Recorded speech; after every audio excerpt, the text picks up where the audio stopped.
Welcome to The Explainer. Today, we're mapping the exact route from a massive logistics crisis in the Persian Gulf straight to the rising prices of your everyday household goods. If you've been noticing that certain things are suddenly way more expensive or just perpetually out of stock, you are in the exact right place. We're going to break down the math, the geography, and, most importantly, the direct hit to your wallet. All right, let's kick things off with a pretty staggering number, 470,000. That's the number of TEUs, 20-foot equivalent units, which are basically those giant metal shipping containers packed with the stuff you buy every day that were suddenly trapped when the Strait and the Persian Gulf closed up. I mean, just picture that for a second. 470,000 of those massive steel boxes stacked up, going absolutely nowhere. And what's inside them? Literally everything. We're talking your electronics, kitchen appliances, clothing, furniture, even auto parts. So what does this all actually mean for your wallet? You're probably wondering how a geopolitical choke point thousands of miles away manages to directly drive up the cost of living right there in your living room. Well, that's exactly what we're going to uncover. It's really easy to scroll past global shipping news and brush it off as some abstract corporate problem. But the harsh reality of global supply chains is that every single delay, every extra mile a ship has to travel, and every single drop of extra fuel burned, it all gets paid for by the end consumer. And yeah, that means us. Part 1. The epicenter, the Persian Gulf trap. Exactly 138 massive container ships got caught in this trap. We're talking about huge vessels from every major global carrier you can think of.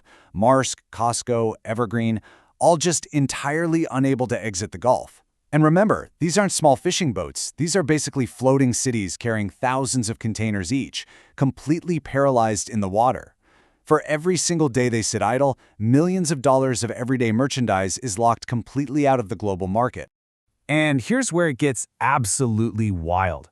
The shipping giant MSC alone had 109,000 TEUs stuck. In a completely unprecedented move, they actually declared an end of voyage for all their Gulf-bound cargo. They essentially just dumped those containers at the nearest safe port and told their customers, hey, go arrange your own recovery. Imagine you're a retailer ordering vital inventory, expecting it at your loading dock, and the shipping company just leaves it in another country and says, you're on your own. The logistical nightmare this creates for businesses trying to keep their shelves stocked is it's immense. Which brings us to Section 2, the cost snowball, and those compounding surcharges. First up, carriers like CMS CGM and Hapag-Lloyd slapped a massive $3,000 emergency surcharge onto every single 40-foot container traveling through Gulf-linked routes. Let's think about what that means in practical terms. Say a container is packed with 3,000 pairs of sneakers. Well, that's an extra $1 per pair just from this one surcharge alone. But if it's filled with bulky items, like couches or refrigerators, the cost per item skyrockets even faster because you fit far fewer of them in a single box. And retailers, they absolutely do not absorb these $3,000 hits. They just rewrite the price tags. But wait, it gets worse, because those costs stack. Hapag-Lloyd layered an additional $1,500 per TEU war risk surcharge right on top of the base rates and the emergency surcharges. So now we're talking about thousands upon thousands of dollars in surprise fees per container. When you look at goods with a super tight profit margin, like budget electronics or basic t-shirts, the sheer cost of just getting the box on the water is suddenly eating up the entire profit margin of the goods inside it. Now throw in the fact that marine fuel prices, specifically Singapore very low sulfur fuel oil, literally doubled. Ships are massive fuel guzzlers, right? So when fuel doubles, emergency bunker surcharges start piling onto the final tab too.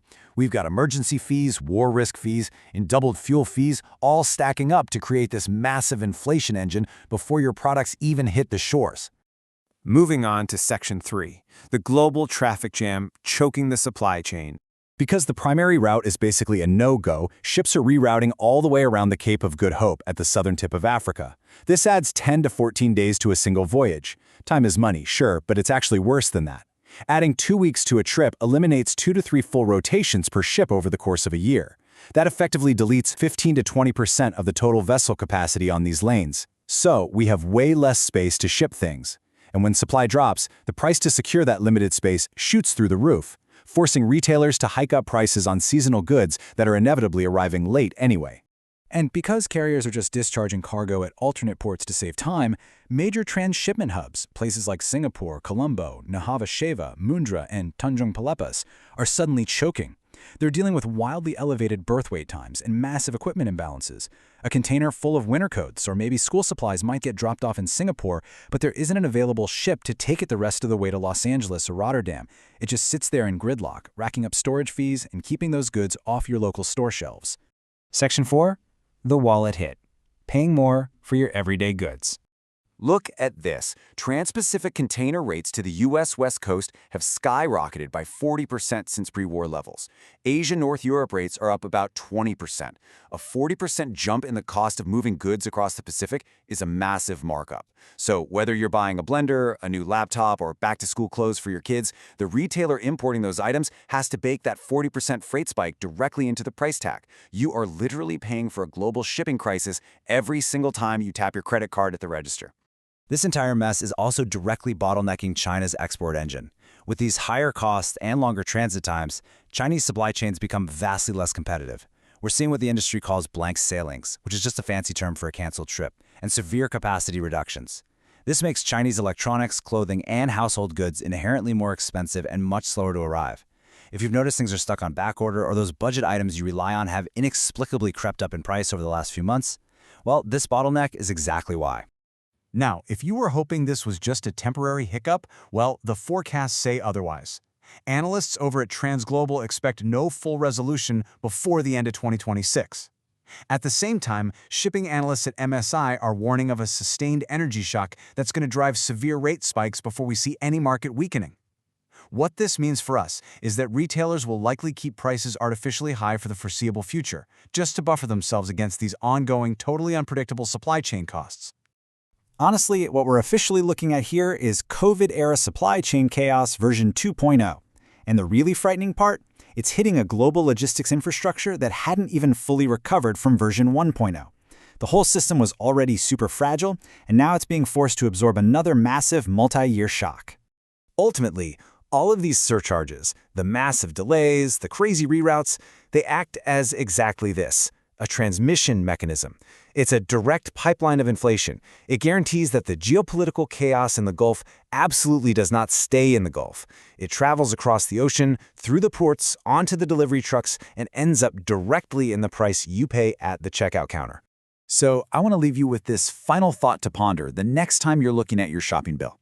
If shipping from Asia remains this volatile and this expensive for years to come, could this crisis permanently rewire global supply chains to produce goods closer to home? It's definitely something to think about. Drop your thoughts in the comments, hit subscribe, and I'll catch you in the next explainer.